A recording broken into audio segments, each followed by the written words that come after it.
Happy Valentine's month, everybody. I'm the Sliders Review, and I'm here today to share with you some of my favorite Valentine's Day episodes from TV shows or even movies. Not everything is all lovey-dovey. Sometimes Valentine's Days deal with heartache and everything. So, some episodes will be romantic and lovey-dovey, while others will be very sad and heart-wrenching and stuff. But love is love. It doesn't always come with smiles and giggles and glee. So, I'm here today to talk to you about Power Rangers Time Force Lovestruck Rangers. So this was a pretty cool little romantic episode that deals not with just one ranger but three. And what's really interesting about this is that one ranger doesn't even show up, the sixth ranger, the Quantum Ranger, because Eric's character was never introduced into the Sentai before this episode was filmed. Another thing that's interesting about this is that Mr. Collins also doesn't appear. But what's even more interesting is that this thing is nearly entirely all American footage. There's only one small fight scene that's Sentai, and of course the Zora battle. And that's because of Katie. In Japan, her Sentai counterpart is a male. So since this monster is only affecting that of the male rangers, they couldn't, have her be it because, her character's straight. And so because of that, we got a lot of cool American footage. The fight scene was all right. Could have been better in my opinion. It was looked like it was choreographed at the last minute. Like it was a bit slow, but it was still nice to see. And I love Time Force. Time Force was such a great episode. Who doesn't love time travel? Who doesn't love protecting the future by stopping the bad guys in the past? And this is considered the first dark Power Ranger series. Dark on that of a kid's level, not super dark gritty stuff, but on a kid's level type dark. And then I think the second one pretty much was RPM. And so that happened nearly a decade later and stuff. And so Time Force was really cool. I love the costumes. The costumes were the first time you ever saw the gloves, the visor, and the boots the same color as the costume. They wore their morphers on the outside of their costume. But what's odd is that when they're in their civilian form, they still have their morphers on. And people never think, aren't you a Power Ranger? and stuff. And, and the villain, he was American made, which I like when they do that. And then the actual Sentai main villain, he was just a hench dude and stuff. And so Rancic was more of a compelling, tragic, villain figure. And a lot of fans can they felt sorry for the dude, they wanted him to get his dues and stuff, his comeuppance and everything. And so this episode, it starts off with the team, they're at their odd jobs, and so they get their new odd jobs and everything. There's a little banter between that of Wes and Jen because two like each other. So we see Lucas, and he's talking to this really hot girl. I forgot the actress name, but she plays Angelique, and she has a car, and the car is not working very well. And so he's smitten by her, you know what I'm saying? He likes what he sees, and so do so many of the fans too. She's a really good actress. I give it up to this actress, man. She had to play 4 kind of different versions of one character. This race car loving character, this nerdy type character, this preppy sports type character, and then just a regular human villain type character. Because then later on she turns into a monster. Now what's interesting about her monster voice is voiced by Valerie Vernon, who was the first pink like Lost Galaxy Ranger. And so, because thankfully she lived through her leukemia and stuff. So she came back to do this voice role. And that's cool. She does like a really good job and she has a really good monster laugh. Better than that of the actress. That's the only thing about the actress I don't like. The human actress. Her villain laugh ain't that great. So, Lucas is putting on the charm. And he like asks her out and stuff. I gotta say, man, watching Time Force now, after some certain allegations between like the Lucas character, it's just kind of weird now. Cause he was like the ladies' man, and if you know what those allegations are, it's kind of like, ugh. I didn't know West dude. Like I heard he's all about conspiracy theories in real life. I'm just like him. Like really, like I don't understand people in conspiracy theories, man. Like I just don't understand that stuff. Anyway. So he's all excited. And so then it goes to Trip. And Trip's at his odd job. And next thing you know, like there's this nerdy girl with a robot. The robot hits Trip and then she starts talking to Trip. Oh, by the way, when Lucas talked to the hot girl, she has this bracelet that has snakes on it. And the red eyes glow and it puts you on the spell. Now, back to Trip. So Trip is like, he has like the youngest of the group. He's like the shortest and stuff like that. And he's really sweet and really nice. And the robot bumps into him. He talks to the nerdy girl and he's very fascinated to find like a hot nerdy girl with glasses who's into robots and stuff. And he told about how like he built the robot, which I'm gonna assume is Circuit and everything. And so he's under now the spell after looking at the bracelet.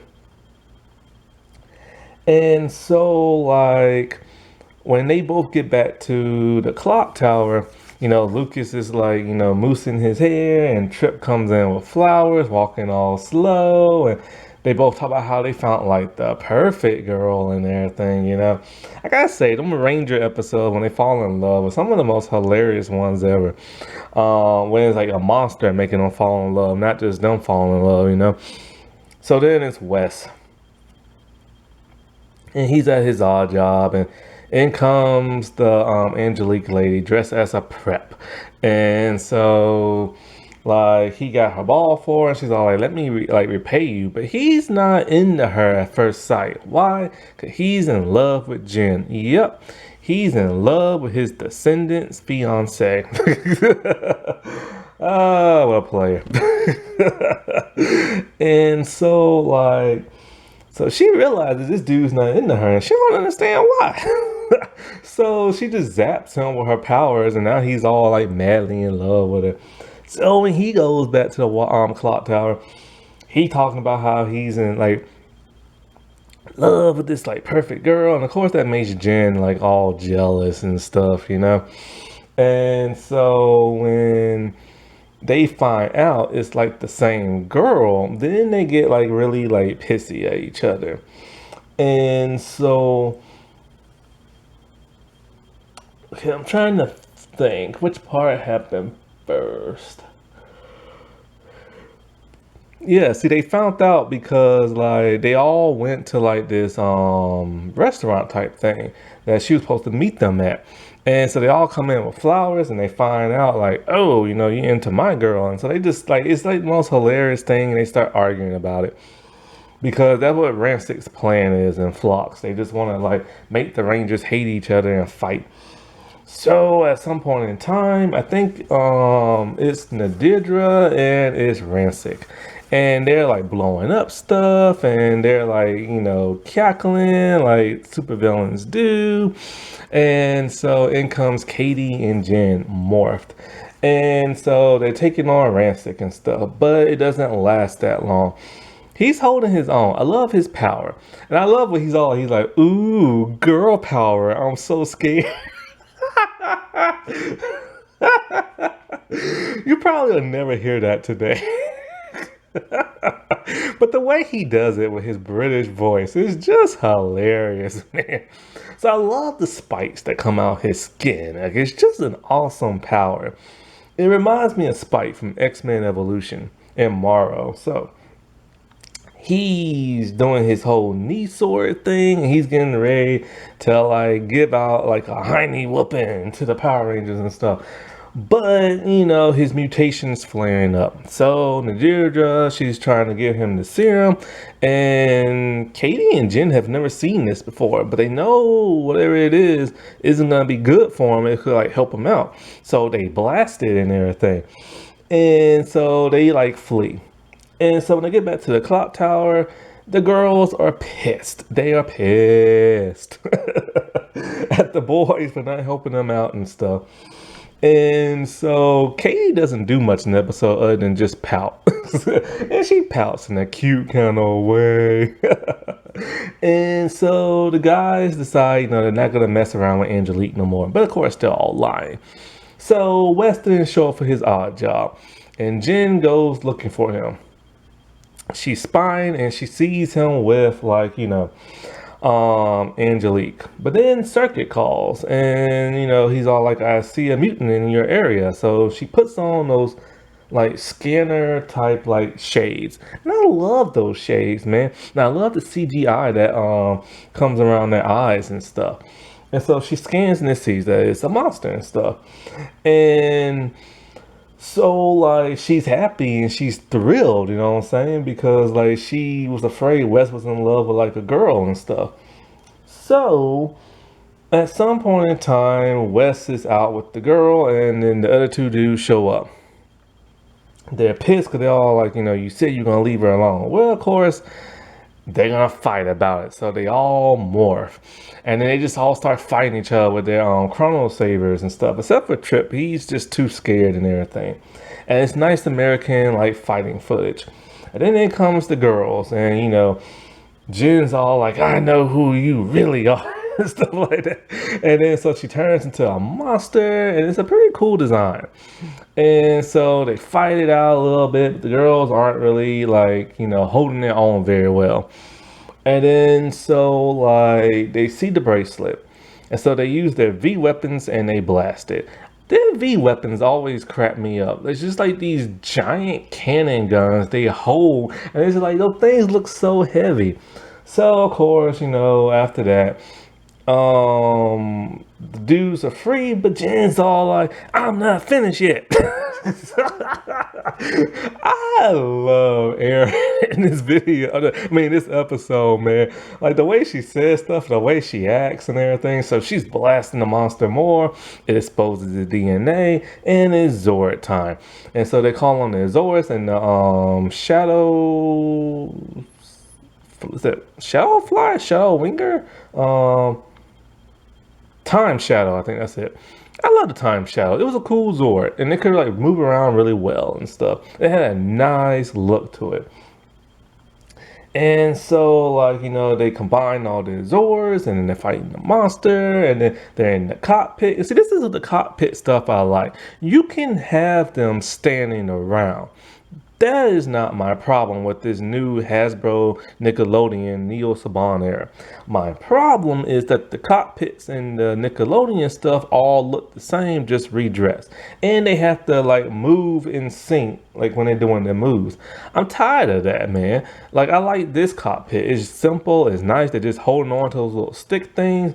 And then they call on the weapon. That's like, it's cool, man. Like the Zord weapon, Wes gets to hold and he gets to use it and stuff. Like that's so unique. And so, they capture the monster and everything. And then Jen and Wes, they have a heart to heart. And, it looks like they want to kiss. But of course, nobody's allowed to kiss on this show and stuff. And, and because he even told the monster there's a girl he likes and everything. And of course, it's Jen.